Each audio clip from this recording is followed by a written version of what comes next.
बहुत सारे व्यक्ति ये फॉर्म भरने में गलती कर रहे हैं। उनको लगता है हम सही भर रहे हैं, लेकिन वो गलती कर रहे हैं। ये क्या है? प्रपत्र 2, जिसको प्रपत्र 2, जिसको स्व घोषणा पत्र बोलते हैं या सर्वे फॉर्म के नाम से जानते हैं। ये फॉर्म भरने में अधिकतर व्यक्ति गलती कर रहे हैं।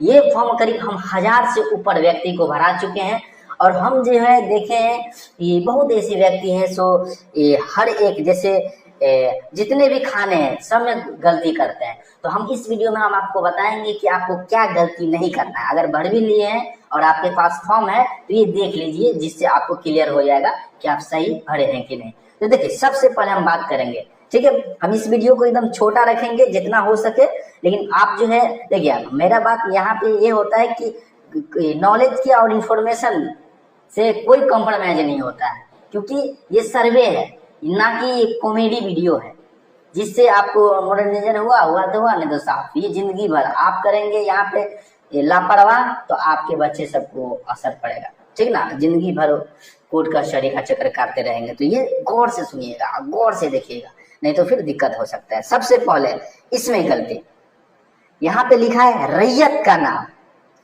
असह हिस्सेदारों का नाम एवं अंश अगर कोई हो सहित एवं पिता का नाम। तो इसमें बहुत सारे व्यक्ति क्या करते हैं, रैयत का नाम। तो यहाँ पे रैयत का नाम देखिए, हम सब बताएंगे, कुछ ना कुछ गलती इसमें से आप किए ही होंगे। आप गौर से देखेंगे तो पता चल जाएगा।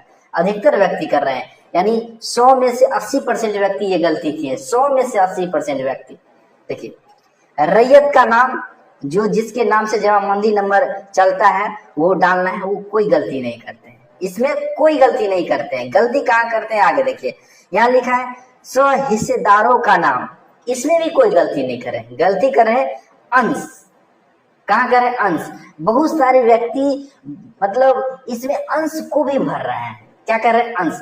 अंश भरने से आपको ये जो है ना, ये आपका जो डाटा दे रहे हैं उसमें घोंच पोंछ हो जाएगा और उसे लिखने की कोई आवश्यकता नहीं है, क्योंकि इसके लिए कितना अंश किसको मिलेगा, यानी कितना जमीन किसको मिलेगा, उसके लिए जो है वंशावली के आधार पर जो है दखल कब्जा फॉर्म जो होता है वो आप भरे हैं, वो भरेंगे, जिसमें स्पष्ट करेंगे। क्या करेंगे? स्पष्ट करेंगे। तो इसलिए आपको यहाँ पे नहीं भरना है, इसमें सिर्फ और सिर्फ नाम भरना है। जैसे रैयत का नाम है राकेश, क्या? राकेश कुमार। तो इसे राकेश कुमार, ठीक है, राकेश कुमार। अगर हिस्सेदार जितने भी है व्यक्ति हैं हिस्सेदार, ठीक है, ये रैयत का नाम है। क्या है? रैयत, ठीक है। अब जितने भी आप इसमें जो है हिस्सेदार का नाम बोल रहे हैं, हिस्सेदार कौन कौन हो सकते हैं? उसके उत्तराधिकारी के रूप में जिनको मिला होगा वो जमीन। तो हिस्सेदारों को वर्णन कर देंगे। क्या कर देंगे? हिस्सेदार का वर्णन। जैसे जो भी है तो हिस्सेदारों का वर्णन ये क्या है?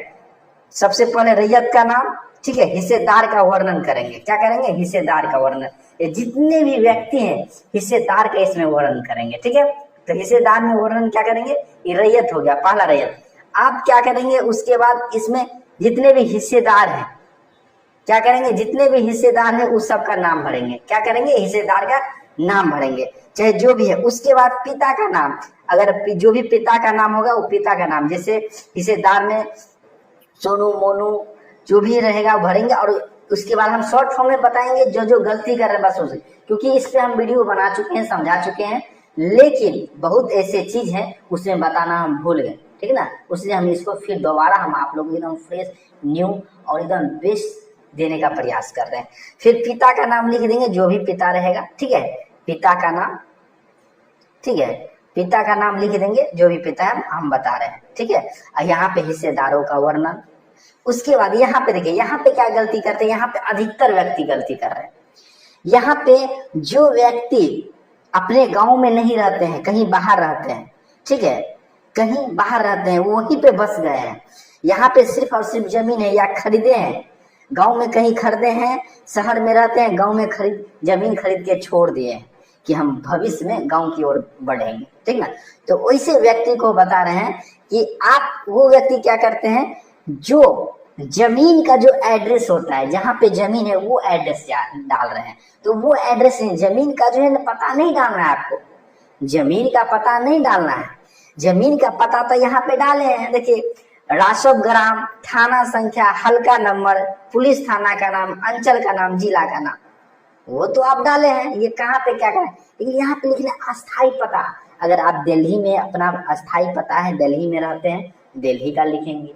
अगर बिहार में शहर में रहते हैं तो शहर में लिखेंगे। अगर गांव में ही रहते हैं, आप कहीं नहीं रहते हैं, जहाँ जमीन जो भी प्रॉपर्टी उसी पे रहते हैं, तो अस्थाई पता मतलब जहाँ आप फिक्स है, अस्थाई है, ठीक है। और अस्थाई में क्या आ जाता है, जैसे अस्थाई में आ जाएगा, जैसे रेंट पे आप रहते हैं, तो रेंट पे क्या है, एड्रेस बदलता रहता है, तो वो एड्रेस रेंट पे रह रहे हैं तो इसमें नहीं भरेंगे, ठीक है ना।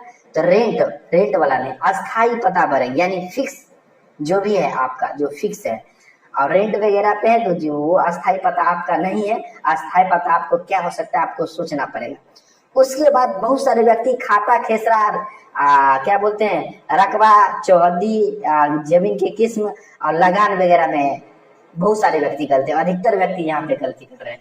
यानी बोला जाए तो 90% व्यक्ति यहाँ पे गलती कर रहे हैं, ठीक है। मतलब जहाँ पे हम देख रहे हैं, वहां पे जहाँ पे फॉर्म भरवाए हैं, वहां पे हजारों आदमी से ऊपर व्यक्ति को फॉर्म भरवाए हैं, तो वहां पे देखें, यहाँ पे मतलब बहुत सारे, यानी 100 में 90 आदमी गलत कर रहे हैं। क्या गलती कर रहे हैं, तो खाता नंबर जो है लिख रहे हैं ना, वो पुराना लिख रहे हैं या नया लिख रहे हैं, और एक को छोड़ रहे हैं। यहाँ पे नया पुराना दोनों लिखना है, नया भी लिखना है, ठीक है। पहले तो पुराना लिखना है, पुराना, ठीक है, पुराना खाता संख्या जो भी रहे, 180, 250 जो भी रहे, पुराना भी लिखना है और नया भी लिखना है, पुराना नया दोनों लिखना है, ठीक है, पुराना नया दोनों। यहाँ पे हम अंक नहीं लिखे, इसके जगह पे एग्जाम्पल के लिए, अगर यहाँ पे जैसे एक नीचे ये भी फॉर्म है, जैसे एग्जाम्पल के लिए हमको यहाँ पे लिखना होता है खाता नंबर, तो नया पुराना दोनों हमको लिखना है, क्या नया, ऐसे लिखना है। जैसे देखिए, ऐसे पुराना करके अगर 210 है तो 210, ठीक है। उसके बाद अगर नया, ठीक है, नया करके, नया कितना है 517, तो 517 लिखेंगे। इस प्रकार आपको लिखना होगा, ठीक है। और इसमें भी जिस प्रकार खाता नया और पुराना लिख रहे हैं, उसी प्रकार उसी प्रकार आपको खेसरा नंबर भी नया और पुराना लिखना है। क्या, पहले पुराना, ठीक है, जैसे 156 है तो 156, और पुराना खेसरा, नया खेसरा, 9 देखे, नया खेसरा जो भी है आप लिखेंगे। जैसे 270 है तो 270 लिख लेंगे, ठीक है। तो ये अधिकतर व्यक्ति गलती कर रहे हैं, ठीक है। हम एग्जाम्पल के लिए आपको यहाँ पे समझा दिए हैं, ठीक है। हम इसको खींच लेते हैं।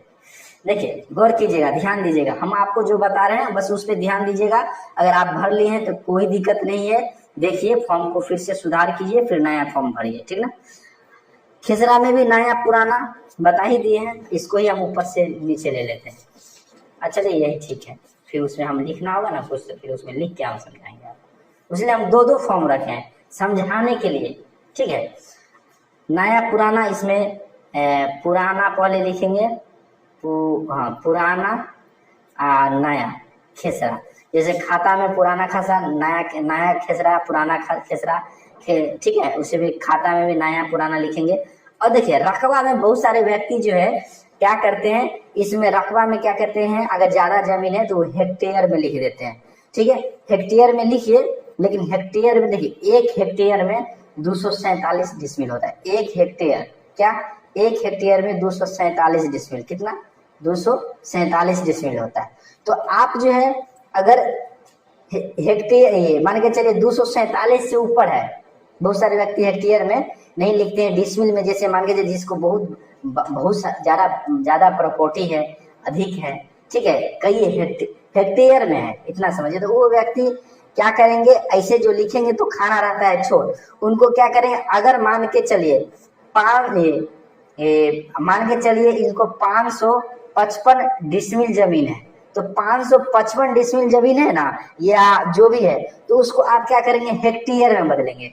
हेक्टेयर में बदलने के लिए क्या करेंगे, 550 डिसमिल में क्या करेंगे, 247 से भाग दे देंगे, ये निकलेगा, जो भी निकलेगा ये हेक्टेयर में निकलेगा। क्या निकलेगा, हेक्टेयर में। तो हेक्टेयर में जो भी निकलेगा वो हेक्टेयर में लिखेंगे, जिससे क्या होगा, वो आसान हो जाएगा। और उसके बाद हेक्टेयर में लिखेंगे, और उसमें जो शेष बच जाएगा हेक्टेयर से नीचे वाला, उसको डिसमिल में लिख देंगे। अगर उससे डिसमिल में अगर आया, अगर 100 या 100 से ऊपर है तो उसको एकड़ में चेंज कर लेंगे। एक एकड़ में देखिए, एक एकड़ में 100 डिसमिल होता है। कितना डिसमिल होता है? 100 डिसमिल है। अगर मान के चलिए वो 210 डिसमिल आ रहा है तो इसको सीधे अगर आपको अगर 100 से इसको भाग दे देंगे तो ये क्या चीज में बदल जाएगा पता है? एकड़ में बदल जाएगा। क्या? एकड़ में। तो ये हो जाएगा 2.1 एकड़। ठीक है, इस प्रकार लिखिए। ये शुद्ध लिखना हो गया एकदम परफेक्ट तरीका से। तो इस प्रकार आपको इसमें लिखना है रकबा। ठीक है, तो रकबा कैसे लिखना है ये भी आप समझा दिए कि जो अगर डिसमिल में है तो उस प्रकार उसको कन्वर्ट करके लिखना है। ठीक है, उसके बाद चौहद्दी। चौहद्दी में बहुत सारे व्यक्ति क्या गलती करते हैं कि चौहद्दी में पुराने जो जमीन के पेपर में चौहद्दी वही लिख रहे हैं, नहीं, जो नया में है, जो आपके अभी करेंट में, क्योंकि उस समय में आप जो है जमीन का सर्वे कराए थे, बहुत वर्ष पहले सर्वे हुआ था। अगर नया सर्वे है तो 1960 के आसपास हुआ होगा। अगर आप जो है करवाए होंगे एक कंडस्ट्रल सर्वे वाला पेपर होगा तो आपको 1888 से लेके 1921 के बीच में होगा। तो ये होगा, तो उस समय जो है वो जोत हो सकता है या किसी भी प्रकार की जमीन हो सकता है, आसपास घर नहीं हो सकता है। तो यहाँ पे क्या करेंगे आप? टच लिखेंगे उत्तर पश्चिम, पूर्व पश्चिम, क्या लिखेंगे? पूर्व पश्चिम उत्तर और दक्षिण, जो भी है ना। पूर्व में जो व्यक्ति है उसका नाम, जो मतलब पूर्व में जो व्यक्ति है उसका नाम, पश्चिम में जो व्यक्ति है उसका नाम, और उत्तर में जो व्यक्ति है, और पूर्व मतलब चारों चौहद्दी, पूर्व पश्चिम उत्तर दक्षिण में सब व्यक्ति का नाम पता है तो नाम लिखिए। अगर खेसरा भी पता है तो खेसरा से अच्छा, खेसरा तो संभव होगा, स्पेस रहेगा तो लिखिए, अन्यथा नाम लिखिए। अभी वर्तमान में जो है उनका बाप दादा का नाम नहीं लिखना है। बहुत सारे व्यक्ति पुराना चौहद्दी से भरे हैं, जो नए चौहद्दी है, नया अभी है करेंट में, वो भरना है, क्योंकि उस समय के हिसाब से भी तो सबका नाम भूल जाएंगे। पुराने व्यक्ति का नाम चौहद्दी में देंगे तो उस व्यक्ति का नाम तो अभी वाले बच्चे हैं, वो पैदा होगा आने वाले समय में, तो वो सब थोड़ी याद, उसका पुस्त वगैरह आपको ही बताइए, दादा के दादा के दादा का दादा का क्या नाम है नहीं पता होगा। उसी प्रकार नहीं हो सकता है, फिर बाद में भविष्य में दिक्कत हो सकता था। अभी जो वर्तमान में जो व्यक्ति उस जमीन में दखल कब्जा है, जो उसका मालिक है, स्वामित्व रखते हैं, यानी मालिकाना हक है, उन व्यक्ति का नाम लिखिए, शुद्ध रहेगा, अच्छा रहेगा। और वो नए व्यक्ति रहेगा तो आने वाले आपको वंशज को भी उसके बारे में जानकारी होगा, और जिस व्यक्ति का चौहद्दी में नाम दे रहे हैं उनको भी पता रहेगा मेरा बाबा का नाम है या परदादा का नाम है। ठीक है ना। उसके बाद जमीन का किस्म में बहुत सारे व्यक्ति गलती करते हैं कि जमीन का किस्म में जो है ना, उस समय जो है ये मतलब खेती बाड़ी होता था। ठीक है, यानी जोत वाला जमीन था, जोत उत करता था, खेती बाड़ी फसल वगैरह हो रहा था। अब क्या हुआ, उस जमीन का कंडीशन चेंज हो गया, उससे आवास बन गया, घर वगैरह बना के रह रहे हैं, तो यहाँ पे आवास लिखेंगे। ठीक है, क्या? आवास वाला, ठीक ना, आवास लिखेंगे। अगर घर है तो मकान है, मकान वगैरह है तो आवास, ठीक है, निवास जमीन, ठीक ना। तो आप इस प्रकार लिखेंगे, ये नहीं कि वो पुराने पेपर में देख के एकदम जो किस्म रहेगा जमीन का वो किस्म लिख देंगे, वो नहीं, जो अभी क्या है वो लिखना है, क्योंकि आपको अभी वाला जमीन को सर्वे करवाना है, पुराने वाला जमीन को थोड़ी। पुराने वाला का कंडीशन कुछ था, अभी नया वाला का कुछ और है। उसके बाद बहुत सारे व्यक्ति यहाँ पे गलती करते हैं, लिखा है शेष को छोड़कर लगान। तो शेष को छोड़ के लगान, आप बहुत सारे व्यक्ति क्या करते हैं कि जो अभी पे नहीं किए हैं, जो बाकी है उसको छोड़ के जितना भी दिया है 5 साल में, 6 साल में, 10 साल में सब लिख देता है। नहीं, सिर्फ 1 साल में कितना लगान दे रहे हैं पूरे जमीन को, यहाँ पे वो लिखना है। अगर आप दे रहे हैं 510 रुपया तो 510 रुपया ही लिखेंगे, 1 साल का सालियाना लिखेंगे। ठीक है। जमाबंदी नंबर में बहुत सारे व्यक्ति यहाँ पे भी गलती करते हैं कि बहुत सारे व्यक्ति जो है जमाबंदी नंबर जो है नहीं है, ठीक ना। जिस व्यक्ति के पास है खतियान वगैरह या जमाबंदी नंबर है तो लिख देते हैं, जिनके जो रजिस्ट्री वगैरह नया करा है तो कंप्यूटर आधारित जो जमाबंदी नंबर मिला है वो व्यक्ति नहीं लिखते। आपको लिखना है कंप्यूटर आधारित जमाबंदी संख्या, ठीक है, लिखना है आपको, ठीक है ना। ये स्पष्ट हो जाएगा, तो वो आपको लिखना है, छोड़ना नहीं है। बहुत सारे व्यक्ति छोड़ देते हैं, गलती करते हैं। और यहाँ पे देखिए बहुत सारे व्यक्ति जो है यहाँ पे लिखा भूमि पर दावा करने का आधार, क्या भूमि पर दावा करने का आधार उत्तराधिकारी या दान या जो भी है। तो बहुत सारे व्यक्ति यहाँ पे जो है बहुत सारे व्यक्ति इस प्रकार है कि जैसे जो खतियान है तो खतियान वाले व्यक्ति जो है खानदानी जमीन लिख रहे हैं, क्या खानदानी लिख रहे हैं, खानदानी, खानदानी नहीं खतियानी, खतियानी नहीं, खतियान खतियान के आधार, क्या खतियान के आधार लिखेंगे, क्या लिखेंगे खतियान, क्या खतियान के आधार, ठीक है। हो सकता है आपको नहीं सुन रहे हैं, समझे, खतियान के आधार, ठीक है। केवाला है तो बहुत सारे केवाला है तो व्यक्ति सब क्या गलती करते हैं, लिख देते हैं कि ये रजिस्ट्री, क्या रजिस्ट्री, रजिस्ट्री ठीक है, लेकिन केवाला लिखेंगे तो अति उत्तम रहेगा, ठीक है ना। केवाला केवाला के आधार पर, केवाला के आधार पर। और बहुत सारे व्यक्ति यहाँ पे देखिए अभियुक्ति अगर कोई हो तो इसका मतलब होता है जमीन पे अगर केस फौजदारी चल रहा है तो ठीक है, नहीं तो नो, या नहीं तो नहीं भी भर सकते हैं, नहीं तो खाली भी छोड़ सकते हैं। बहुत सारे व्यक्ति दिमाग में घुसा लेते हैं कि इसमें जो नाम दिए इसके अलावा कोई और व्यक्ति है तो क्या करते हैं, पत्नी का नाम दे देता है, ठीक है, क्या पत्नी का नाम दे देता, नहीं तो इसमें नहीं, बोलते हैं कोई केस फौजदारी या आपके जमीन पे कोई कब्जा वगैरह कर लिया है तो उसका वर्णन करना है, उसके बारे में लिखना है कि पहला आदमी दखल कब्जा किया है, नहीं तो केस चल रहा है तो डेट के साथ केस नंबर लिखना है, ठीक है। ये गलती आपको कभी नहीं करना है, ठीक है ना। अब हम बोलेंगे बताने वाले कौन है, तो हम जो है यहाँ पे प्रॉपर स्पेशल जो सर्वे में देखते हैं अमीन सब है, उन सबको वैसे अमीन को ट्रेनिंग देते हैं। बहुत ऐसे सर्वे अमीन है जो यहाँ पे क्लास कर रहे थे और कर भी रहे हैं, ठीक है। सर्वे में जो काम कर रहे हैं वो सब बहुत सारे व्यक्ति ज्वाइनिंग होने के बाद भी यहाँ पे कोर्स ज्वाइन करके पढ़ रहे हैं, ठीक है, अपने नॉलेज को बढ़ाने के लिए, ठीक है। और यहाँ पे जो आपको जो भी जानकारी मिलेगा परफेक्ट जानकारी मिलेगा, ठीक है। बाकी यहाँ चीज तो पता ही है, स्थान, तिथि और ये सब तो कॉमन चीज है, कोई चीज है मोबाइल नंबर आधार नंबर के साथ यहाँ पे आपको पूरा भरना है, ठीक है। तो वीडियो को हम लंबा नहीं करेंगे, इस वीडियो को यहीं पे विराम देते हैं।